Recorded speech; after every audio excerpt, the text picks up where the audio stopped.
Today we're tackling more of your questions. How to access more off-market properties. How to know you're ready to buy your first home. Houses versus townhouses, and how to split up with your sibling. That's someone you own a house with. We're not encouraging family breakdowns.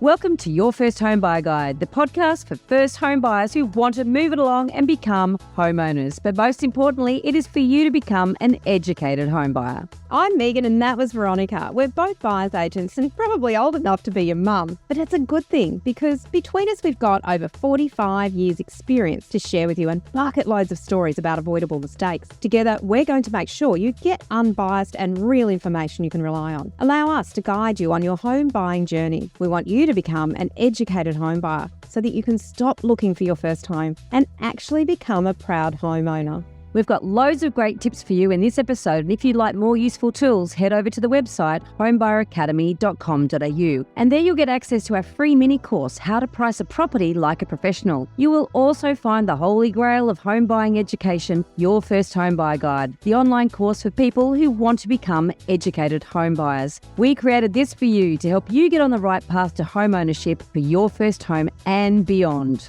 But before we get into the interesting stuff in this week's episode, we've got the boring bit, the disclaimer. You of course know that nothing in this podcast is to be taken as personal advice. We always recommend getting the advice of an expert in their field who takes the time to understand your personal situation. We've done our very best to ensure that the content is correct at the time of recording. Things change rapidly, so always check with the relevant government authority and your trusted advisors to get the most up-to-date information.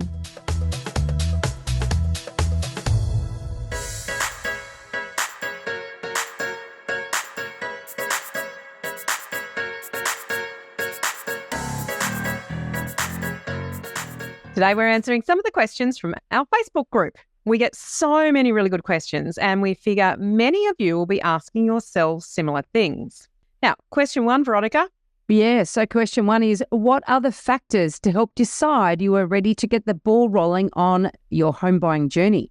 Such a good one, because a lot of people have a desire to buy their own home, but it's hard to know when you're ready, and it's not just about when you've saved a deposit, right? So it has to start a lot earlier than that. Deciding to start your home buying journey is a really, really big step. And there are a lot of factors to consider to determine whether you're ready or not. Yep. Now, interestingly enough, because we talk to so many people who have gone down this path, there are some people who are actually really good savers, and then they sort of get to a point where they suddenly go, oh, actually accumulated a fair amount of money. We could look into buying, and it wasn't actually part of the plan. And I think the federal government in 2019, when it came up with that 5% deposit guarantee scheme, which the name which always eludes me, that prompted keeps changing. Yeah, that prompted a number of people, and particularly the single parent one, that prompted a lot of people that didn't actually think that they were ever going to be in the race. And all of a sudden they think, well, I've got enough money to do something. So sometimes people come at it without actually think they're ready, and they don't even realize they're ready because they're not actually thinking it's in their, it's not actually in their plan. So that's a bit accidental. But there are other people who save and save and save and save and save and save and save and save and save, always thinking they want to buy a home. And at what point do you finally go, that's it, I got enough. I'm ready. Yeah. I got enough. And it's very much about having that conversation with a broker to understand where you are in that savings journey and what the impact is on your potential borrowing capacity. What sort of schemes are available to you, both pros and cons of those schemes, because you don't want to be limited by a scheme that forces you to buy a certain type of property if that's not the property that's going to suit your needs. And you've got to really think about what you need today versus 5 years, 10 years down the track. Having a really good think about where you are, which life stage you're in, what you're coming up to, what your plans are from a big picture perspective. Because just getting in the market, I've heard it over and over again, I just want to get into the market. You've got to think a little bit more long-term and a little bit more strategic than just get in with whatever I can at this point in time. Not every bottom rung is a good bottom rung. Could actually push you further down. Yeah, or the gap between your bottom rung and the next rung is just too big and you just can't reach it. So you can get stuck on the bottom rung if you don't think enough, far enough ahead, because the reality is it's costly to transact property. And so if you just get in the minute you can afford anything, then that is actually probably too soon to be getting into the market, because you need to take a step back and, okay, now I've got enough money, I could do something.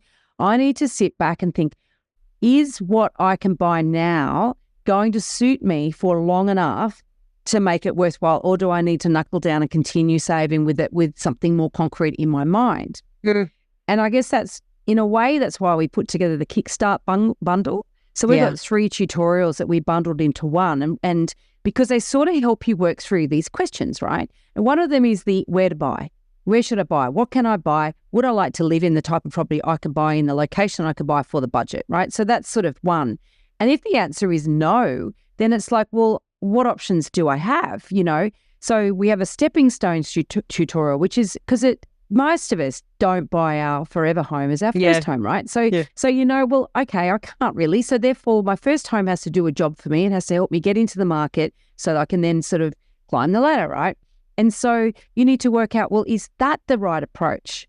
Well, thirdly, which is my least favourite for most first home buyers, but it is definitely appropriate for some, is rent vesting. So I'm not going to be able to buy a home now, and there's no point waiting for the foreseeable future because things aren't going to change too much, but I can buy something. And so for me, should I consider rent vesting? And so looking at through the lens of an investor and understanding what that looks like, that's another option. So having a look at those 3 tutorials, Kickstart package, we should put the link in the show notes, shouldn't we? That really can help you get you thinking in line, so then you can work out whether you're ready now or not. And also check out episode 68. We did 10 signs you're ready to buy your first home. So there's a lot of information packed into that episode that can help you do a bit of self-reflection and a little bit of forward thinking. Absolutely. So question 2.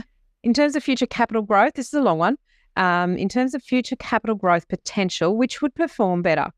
A house or a townhouse with 2 bedrooms and not north-facing in a suburb like South Yarra, so we're in Melbourne, or a 3-bedroom top-floor Art Deco north-facing apartment in a suburb, also South Yarra. So same suburb. Let's assume both are not on a main road and don't have any other non-negotiable features. P.S. Loving your podcast, and my partner and I are just about to sign up for your course. Well done. Way to go. All right. So the answer.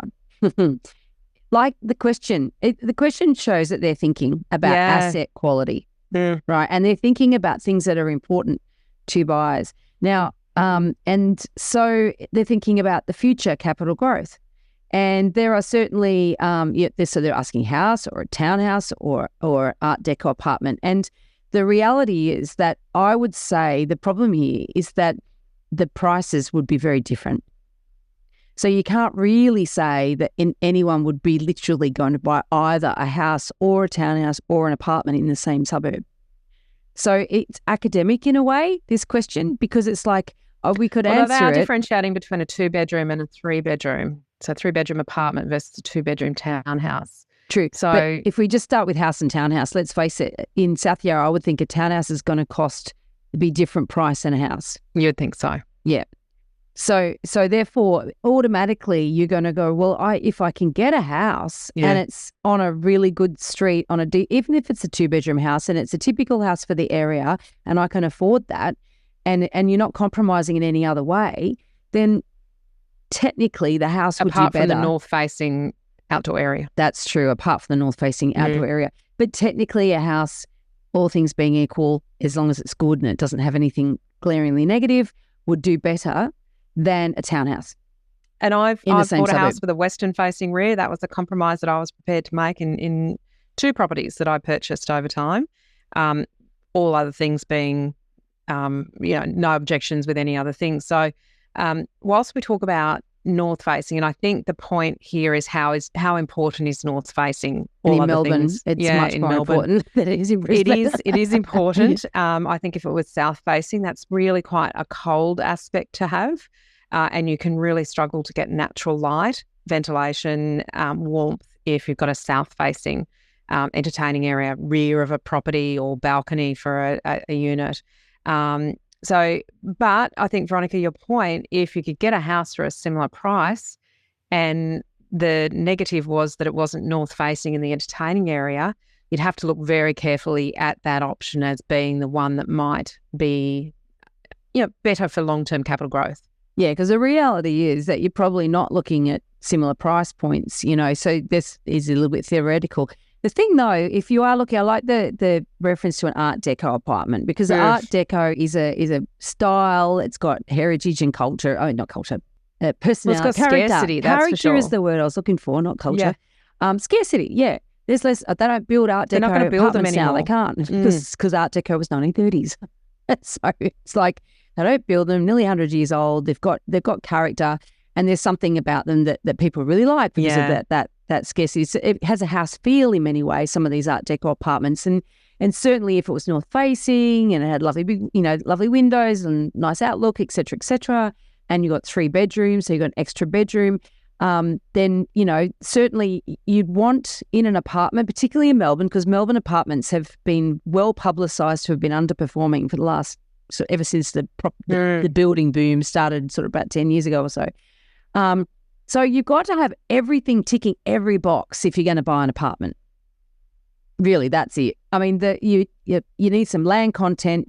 Obviously a house has got land content. Complex. Houses, have got some level of more land content than a Art Deco apartment.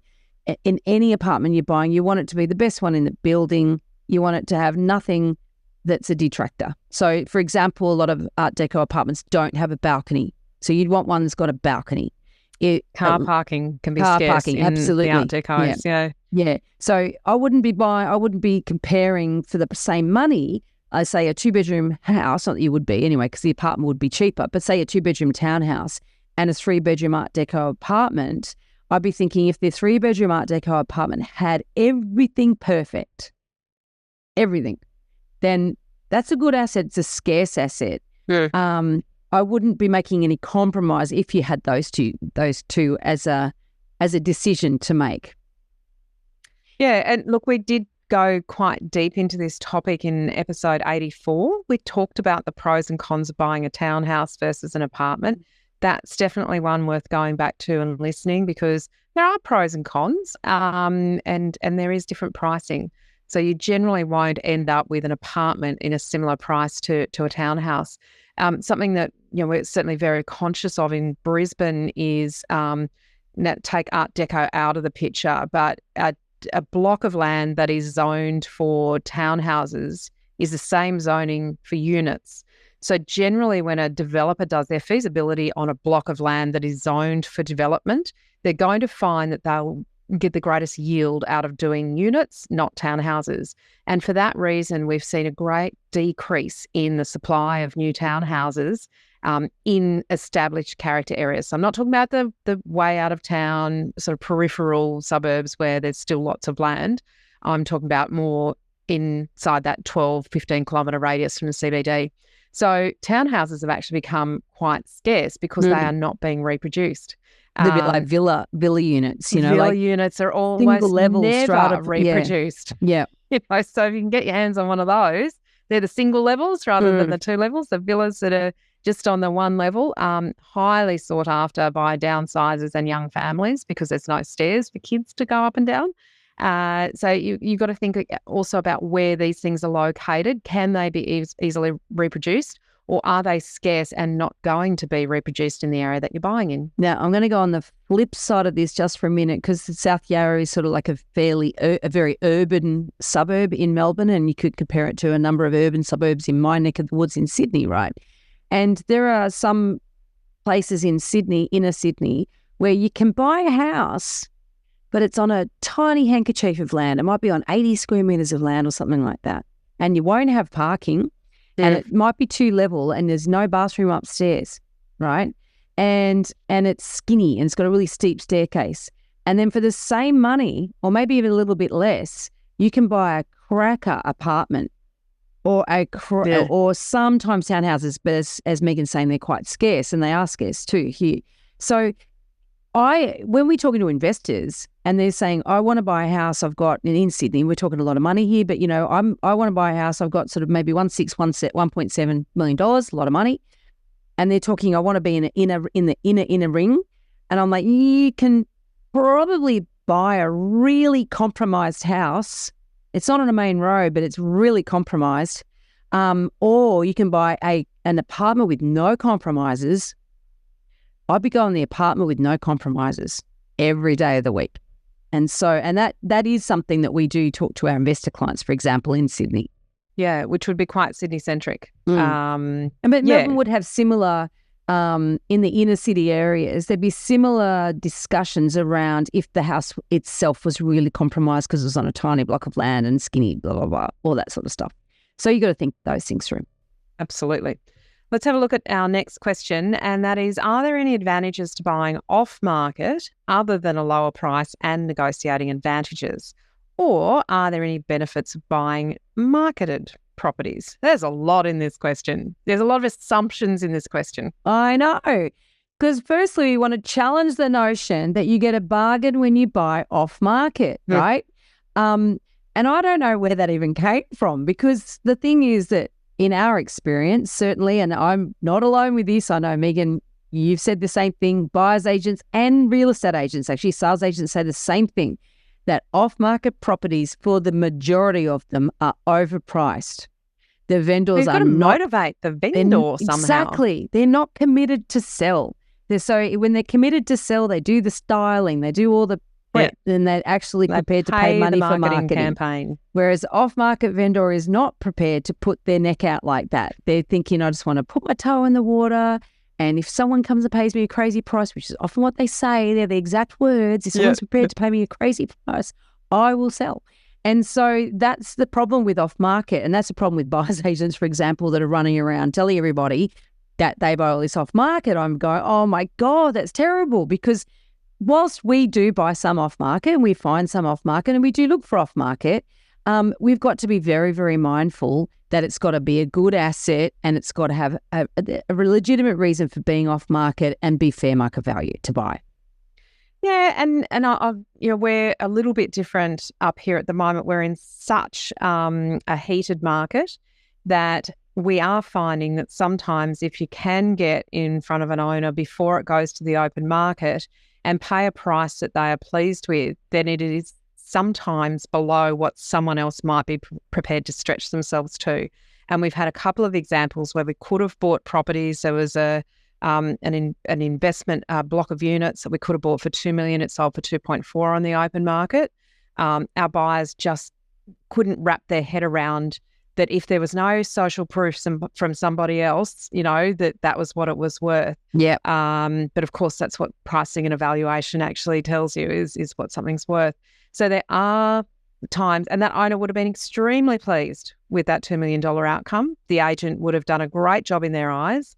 But somebody else, with what else they got. Somebody else went, oh no, if I'm in a multiple offer, in fact, I think it ended up being an auction. They just pushed themselves to a price that was just completely unexpected. So you can sometimes buy, I would never call it a bargain, because the only way that is a bargain if someone else pays more and you didn't buy it. That's the only way that you would know if it was bargain or not. So you don't really get the social proof of whether it was bargain or not.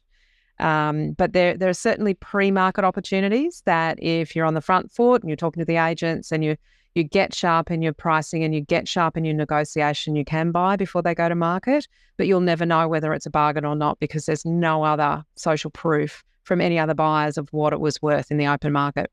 It's very true. There's no parallel universe, right? So, and certainly we've tracked it over the years, properties that we've had access to off market that we would have been interested in, the buyer for whatever reason didn't go for it, or we got, and some of them sold for a lot more afterwards. That's very, very true.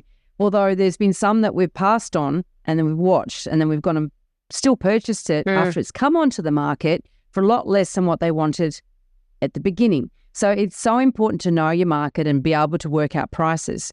And so if you haven't done our mini course, how to price a property, you should definitely do it because that teaches you the process that we use, right? And so when we come at it like that, we go, you know what, actually, that's not lower than the market. Let's let them take it to market because I figure we're going to do better than if we're trying to negotiate with the owner here. But the thing is that what we always say to any of our clients is, any buyer for that matter, is that if you only focus on off markets, you're going to be missing out on the properties that really are being offered for sale by motivated owners. sellers, yeah. And even though, yes, there's competition, right, for those properties because they're available on the open market, that is one of the biggest benefits of all, is that generally speaking, someone who is invested in preparing the property for sale, invested in the marketing, they're a seller. And so with the off market, you can waste a lot of time on people that aren't really sellers. Actually, that's a good point, because the waste of time is something that does our heads in, where someone, an agent might open a door to an unmotivated seller, a buyer might become engaged and emotionally attached, and the seller has, ends up saying, well, I actually don't want to sell because I don't have anywhere to go. And suddenly all of that time and energy that was spent evaluating the property, doing the due diligence, pricing the property, entering into a negotiation is just out the window. And generally speaking, you don't find that in an open market or an on-market situation. No, exactly. There has been some invested expenditure and emotion from the seller to get to that point. Also from the buyer, because, you've put all your hopes on that property coming off, and then you're not looking actively, often you're not actively looking at what else is on the market. So there's opportunity cost there in terms of, well, what else could I bought while I've been spending all my time on this particular property? Absolutely. So access to off-market properties is really just another source of options. We will put everything in the pot, right? And so it's not necessarily the be-all and end-all. And you might sometimes need to pay a little bit more to secure it before it hits the market, because, they want a premium. They're not actually wanting to be enticed to sell as well, and so if they think that they're going to get more, and it's a gamble, everyone's playing the gamble here. They're gambling they're not going to get more, right, if they sell it prior, off market. Unless their absolute motivation. Sellers have got three main motivations. One is premium price. The other is speed, because they need to do something in a particular time period. And there is the privacy factor. So there are some people who genuinely will take a little less so that they don't have the marketing, they don't have the rumours, they don't have the neighbours going through, they don't have people opening their cupboards. So people who are motivated by, sellers who are motivated by privacy actually can be, a legitimate source of a genuine off-market property. Yep. Now, whether you're buying a property on or off market, having the right knowledge and advice, obviously, is essential so that you'll avoid making all of those costly mistakes that are very, very easy to make when you're buying any home, let alone your first home. So especially when it comes to the evaluation, the pricing, the negotiation. So we've actually got a lot of student case studies in the video archives or the podcast archives. So you could go back to episode 13, very early on. So that's one of our students that actually purchased an off-market property, and find out from somebody else's experience how that worked. People like you. All right, our final question for today is: who would be the best person to talk to about removing your name from a mortgage with a sibling? What are the costs and the strategy to get into your own property? So I'm going to do a little interpretation and some assumptions here. We're going to assume that this person has bought with a brother or sister. It's not just the name on a mortgage, but perhaps on the title as well, because generally if you're on the mortgage, the financier requires you to be on the title of the property as well. And we're going to assume that it's a happy parting of the ways, because it sounds like this person wants to buy their own property in their own name. Yeah. So in an ideal world, you would have had an agreement or a co-ownership agreement before you actually bought the property, which would mean that you know what to do when you want to part ways.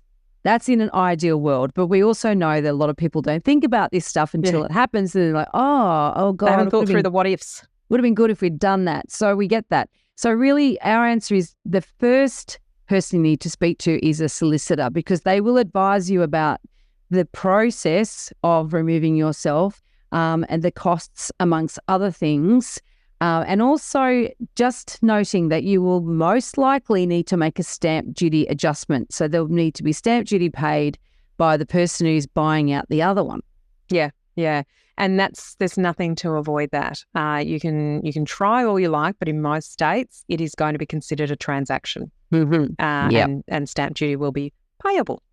Now, obviously, you need to speak to your sibling as well. If they can't afford to take on the whole property, you actually might need to sell. And in that case, you don't need to worry about taking your name off the title. because the property itself will be sold That and the will be mortgage will be taken care discharged. of. Yeah. In the process. Now, so and that's assuming they want to keep it too. They might decide they want to buy something else. Who knows? Yeah, So yeah. I think that that's really important. But yeah, the legal advice first, then talk to your sibling, because, you know, that's all immaterial. If they can't, in fact, maybe talk to them first, because if they can't afford to buy you out, or if they can't afford to get another person to take your share, then you don't even go to a solicitor and get a contract to sale ready, because you're going to be selling it.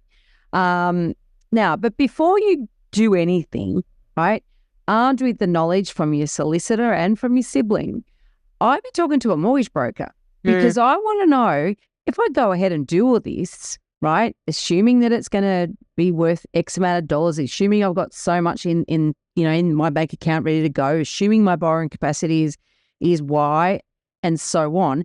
Well, I don't know that. You know, I need to talk to a mortgage broker to determine how much money I'm going to be able to borrow, assuming I'm no longer part of that property. Because do you know what? And on your own as a mortgage holder. Yeah, you might do all of that, and then you go, oh, I can't afford to buy it anyway. Yeah. That would And not in be that good. case, it might be better to stay on together in that property if it's in an area that is growing in value. Yeah.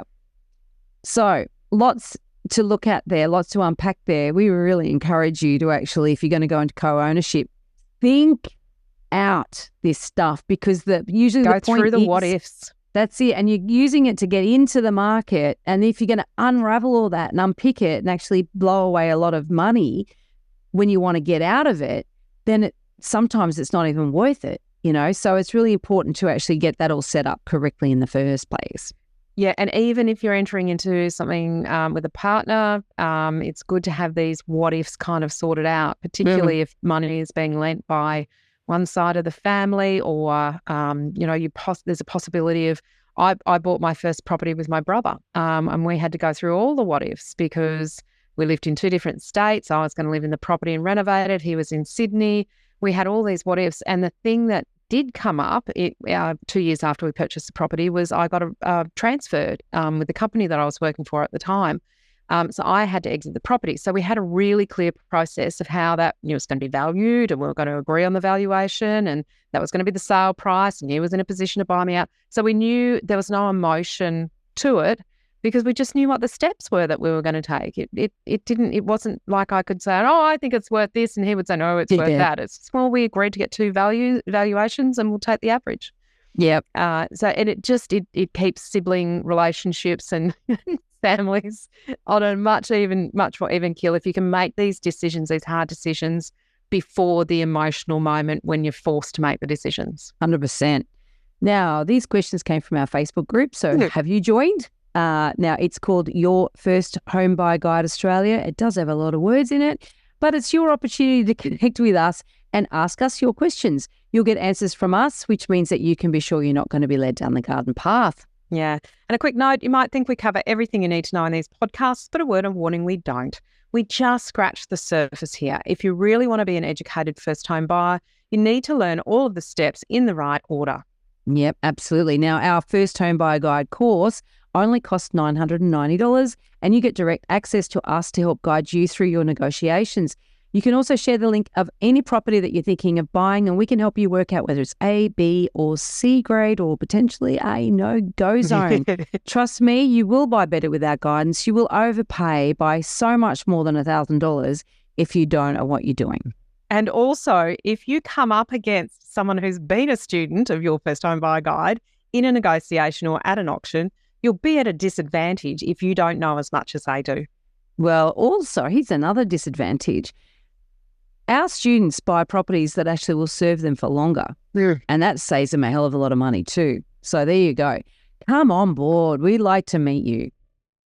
In this episode, we've only touched on a tiny part of the huge amount of things you need to know to become an educated first home buyer. There is so much more for you to do. You can learn all of the steps in the right order and avoid all of the mistakes that others have made in our 10-step online course for first home buyers. If you'd like to learn more about the right process and avoid making rookie errors, become an educated home buyer. Head over to the website, check out Your First Home Buyer Guide, the course that we have created for you.